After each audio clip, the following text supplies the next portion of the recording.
The Underground Railroad is a novel by Colson Whitehead, published in 2016. This 21st-century African-American fiction blends multiple genres, such as historical fiction, fugitive neo-slave narrative, magical realism, and speculative fantasy. The novel is set in 1850 in the southern antebellum American states of Tennessee, North Carolina, South Carolina, Indiana, and Georgia. The third-person impassive narrator focuses on the perspectives of Cora, the protagonist, and several secondary characters. Today, we will cover the historical background, detailed summary, themes and analysis and symbolism, so be sure to like, subscribe and comment. The real-life Underground Railroad was a network of safe houses and agents helping runaway slaves reach the North. While the Underground Railroad wasn't a train system as portrayed in the novel, some railroad infrastructure was used for transport. Set in 1850, the novel aligns with the passage of the Fugitive Slave Law, part of the Compromise of 1850, which required northern states to return escaped slaves to the South. This law was strongly opposed by abolitionists like Harriet Tubman, the most famous leader of the Underground Railroad. The South Carolina chapter features government-controlled black dormitory residents subjected to forced sterilization and medical experiments. Echoing historical events like forced sterilization during slavery and the Tuskegee syphilis experiment, in which black men were denied treatment to study the disease. The North Carolina chapter, with its Freedom Trail, is inspired by the mass lynchings of black people that peaked between the late 1880s and 1930s. The Underground Railroad begins with the story of Ajari, who was Cora's maternal grandmother. Ajari was taken from Africa by slave traders and sold multiple times as a slave in America before she wounds up at the Randall Tobacco Plantation in the southern state of Georgia. Ajari had 3 husbands and 5 children, but only Mabel, Cora's mother, survived. Ajari eventually died from a brain hemorrhage while working in the cotton fields. The story then shifts to Cora's teenage years, where she continues to live on the Randall Plantation. Every Sunday, Cora tends to the small vegetable garden plot between the slave cabins. It was passed down from Mabel, which originally belonged to Ajari. When Mabel vanished, Cora became a stray. At the age of 11 or 10, Cora was placed in Hob, where they banished the wretched female slaves. Cora then clashed with Blake, the man who built a wooden house for his dog in her garden. In retaliation, she destroyed the doghouse with a hatchet and snipped the dog's tail. Not long after, 4 enslaved men sexually assaulted her. One day, the enslaved people on the Randall Plantation are preparing for a birthday feast for Old Jockey, an elderly man who randomly selects days to celebrate his birthday. Before the celebration, Caesar, a young man, asks the 16-year-old Cora to escape with him, but she dismisses the idea as ridiculous. Caesar was first owned by a lady who taught him to read and assured him and his family freedom upon her death, but they were sold. During the feast, the slaves dance and play music until the plantation owners, James and Terence Randall, intrude. The brothers force the enslaved people to dance for their amusement, but Terence becomes enraged when Chester, a young boy, accidentally spills wine on his shirt. As Terence is about to strike Chester with a cane, Cora intervenes, and both she and Chester are viciously whipped. Shortly after the feast, James Randall dies of kidney failure, leaving the more ruthless brother, Terence, in charge of the entire plantation. So Big Anthony escapes, but he is quickly captured and tortured to death over 3 brutal days. Afterwards, Cora agrees to run away with Caesar. Caesar reveals that Fletcher, a local shopkeeper and a white abolitionist, is helping him escape via the Underground Railroad. They flee at night and soon discover Lovey, Cora's friend and another slave, has followed them. Before they get far, hog hunters capture Lovey. Cora is attacked by a boy, and she kills him with a rock. They meet Fletcher, who introduces them to Lumley, who hides a railroad station under his farm. From there, they travel in a wobbly boxcar to South Carolina via steam engine. Lovey is dangled by a hook through her torso at the Randall Plantation and left to die as a warning for other slaves.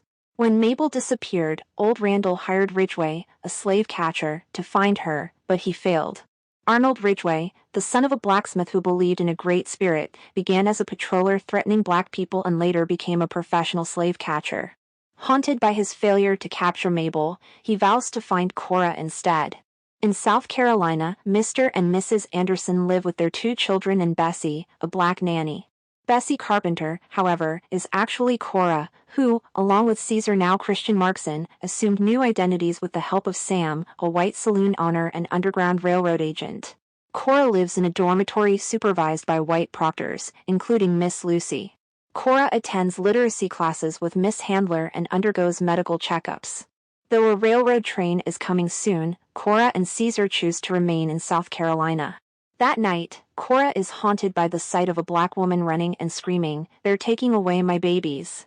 This nightmare stays with her. Cora is soon assigned a new role as a type in a museum, posing in 3 false scenes depicting stages of the transatlantic slave trade. Scenes from Darkest Africa, life on the slave ship, and typical day on the plantation. During her next medical checkup, Dr. Stevens, a white physician, suggests she undergo sterilization, which disturbs her. Sam informs Cora and Caesar that some black dormitory residents with syphilis are not being treated, so doctors can study the progression of the disease, while black women are being forcibly sterilized to reduce the black population. Cora later has a tense interaction with Miss Lucy, leading her to suspect her true identity as a runaway may have been exposed. She warns Sam, who tells her that Ridgway is on her trail and hides her at the Underground Railroad platform. Unable to warn Caesar and while waiting, Cora realizes Sam's house is burning down outside and a mob kills Caesar. Cora is transported to North Carolina by a teenage railroad engineer. There, Martin Wells finds her at a closed station. Alarmed by her presence, he explains that black people are no longer allowed in the state and shows her the Freedom Trail, a grim line of lynched black bodies on display.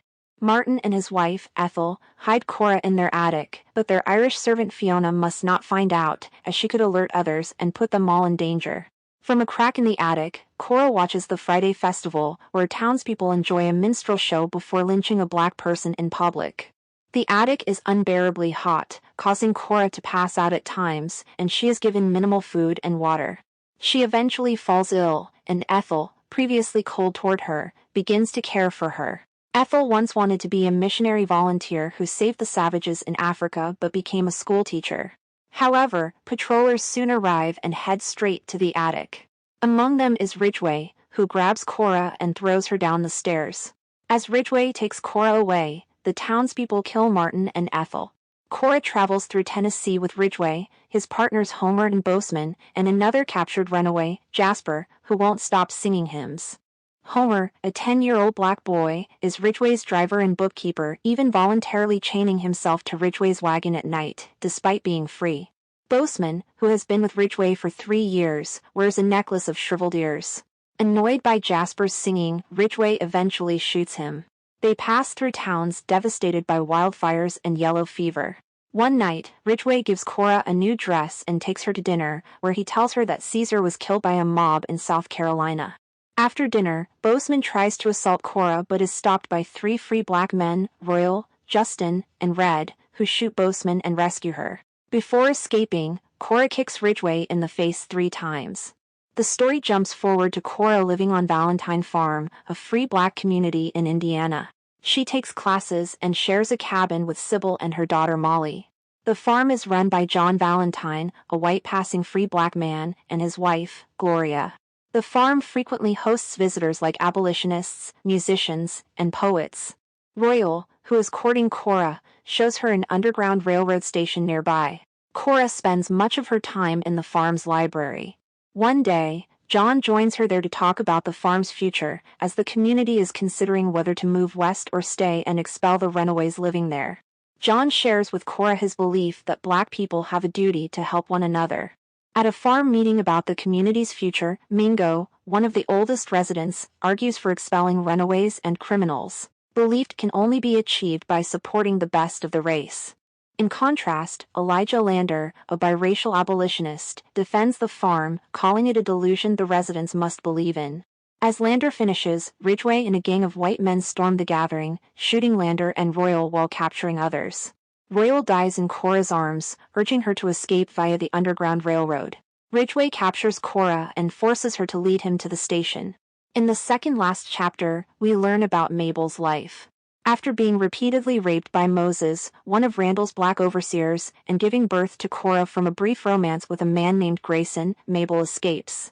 However, she turns back to rescue Cora but is bitten by a snake and dies in the swamp, never returning. Back in the present, Cora takes Ridgway and Homer to the railroad station. Just as they reach the stairs, she uses her chains to pull Ridgway down, fatally injuring him. While Ridgway asks Homer to record his last words, Cora escapes, boarding the handcar. She travels through the tunnel, growing too tired to continue by hand, and eventually walks on foot. Reaching the tunnel's exit, she realizes she's in the north. She meets a group of wagon drivers, including an elderly black man named Ollie, who offers her food, water, and a chance to share their stories. They are on their way to St. Louis and then to California. This was the summary, and let's analyze the Underground Railroad by Colson Whitehead. Even without understanding English, Ajari, Cora's grandmother, quickly realizes that in America, people with her skin color are seen as property. James Randall is upset when his brother Terrence beats Cora, not out of concern for her, but because Terrence damaged his property in public. Even in South Carolina, Cora and Caesar are labeled as property of the United States government on their fake papers. Slave catchers like Ridgway existed to ensure that property remained property, making abolition seem like a criminal conspiracy dedicated to theft.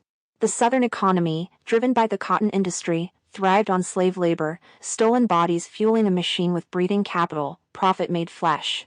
On the Randall plantation, the cotton fields defined the lives of the slaves, made harder by the overseer, Connolly, and his whip. White supremacy and manifest destiny, expansion justified as divine, are deeply intertwined in the role of slaves in America.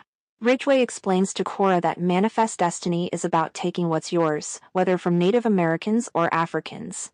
He believes white people are destined to rule, and if black people were meant to be free, they wouldn't be in chains. Slaves, to him, are tools for creating wealth and prosperity for white America. The narrator sums up the connection between slavery and economics. Some might call freedom the dearest currency of all. Cora's story highlights how black bodies are commodified beyond slavery. After escaping the plantation, she finds other forms of exploitation. In South Carolina, she learns that black people are being used for medical experiments by white doctors. Her job posing as a type in a museum further emphasizes how black bodies are treated as objects for white people's profit and entertainment. In the exhibits, the white figures are dolls, while the black figures are real people, reinforcing the idea that white supremacy dehumanizes black people. Throughout Cora's journey, she is reminded that much of America's infrastructure was built by enslaved labor. When Caesar asks Lumley who built the Underground Railroad, Lumley responds, "Who builds anything in this country?" Similarly, while hiding with Martin and Ethel in North Carolina, Cora notices that everything in the town was built by black people, except the tree used for lynchings, which God had made for the town to bend to evil ends. These observations highlight the tragic irony that black people, kidnapped and forced to build America, are then oppressed, imprisoned, and killed by the very society they built. In North Carolina, the white townspeople hold weekly festivals with family picnics and music, ending with a lynching as the main event.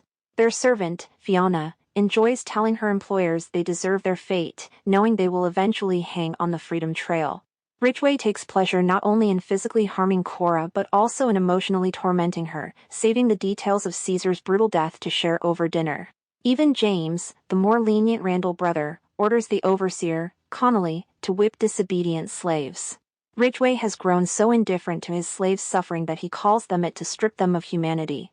At the Randall plantation, guests sip drinks while a man burns alive, and Terrence hosts a party where everyone watches Big Anthony's torture. Big Anthony was whipped for the duration of their meal, and they ate slow. This scene highlights how the torture of black people is not only a tool for maintaining white control but also a source of entertainment, especially for Terrence, who boasts about enjoying his power over enslaved women. "I like to taste my plums." When Ridgway tells Cora that Lovey was impaled on a metal spike, Cora covered her mouth to keep in her scream.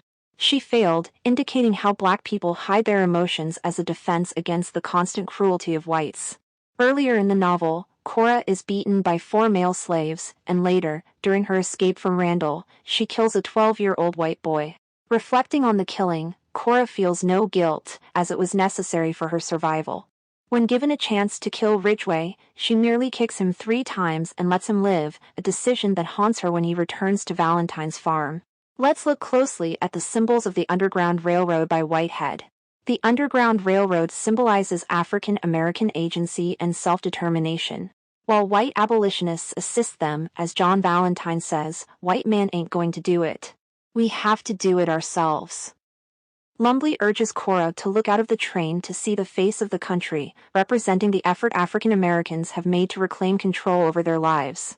Cora's journey to freedom is dangerous, with each stop representing the difficulties of escaping slavery with counterfeit sanctuaries and endless chains. The railroad reflects these challenges.